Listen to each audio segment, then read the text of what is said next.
આપના વિસ્તારના તાજા સમાચારો મેળવવા માટે TV92 ગુજરાત ન્યૂઝ ચેનલને સબસ્ક્રાઇબ કરી બેલ આઇકોન ઓન કરો।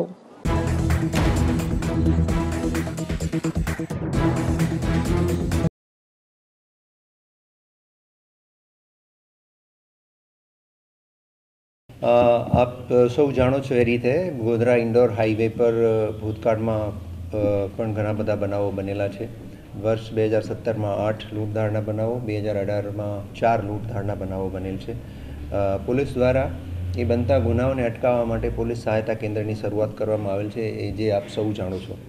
એની સાથે સાથે આ બનતા ગુનાઓને ડિટેક્ટ કરવા, આરોપીઓને પકડવા અને એમના વિરુદ્ધમાં સખત કાર્યવાહી કરવી કે જેથી ભવિષ્યમાં આવા બનતા ગુનાઓને ઘટાડી શકાય અને ઝીરો સુધી લાવી શકાય।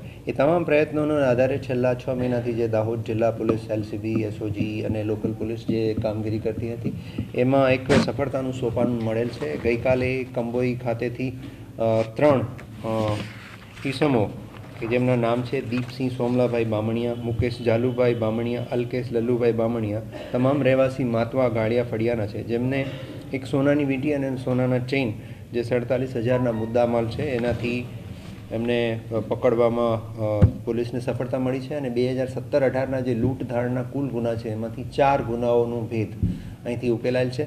હજી વિશેષ ઇન્ટ્રોગેશન ચાલુ છે, એમના રિમાન્ડ માંગવામાં આવશે અને હજી વધુ ગુનાનો ભેદ ઉકેલાવાની શક્યતા છે।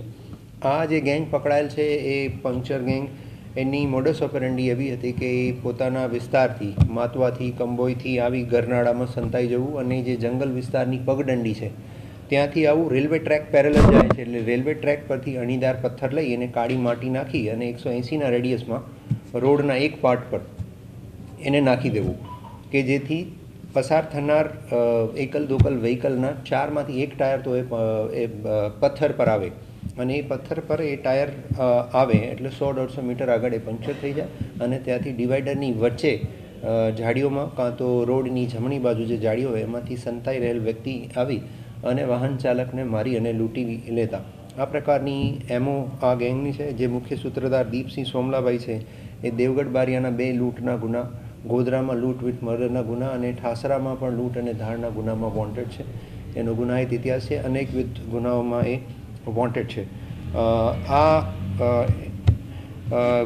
ડિટેક્શન ખૂબ અગત્યનું છે, કારણ કે હાઈવે પર પ્રિવેન્શન મેં આપને કીધું એ રીતે થાય, પણ ડિટેક્શન થાય અને ગુનેગારોને સજા થાય તો અન્ય જે લબરમૂછિયા ટાઈપના જે ગુનેગારો છે એ આ પ્રવૃત્તિ કરતા જોડાય।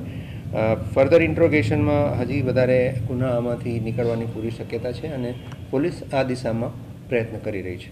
સર, આમાં કુલ કેટલા આરોપીની ગેંગ છે? આ જે ગેંગ છે 6 આરોપીની ગેંગ છે, એમાં 3 પકડાયેલ છે અને 3 હજી પકડવાના બાકી છે, જેને પકડવા માટે પેરોલ ફરલોની ટીમ કાર્યરત છે।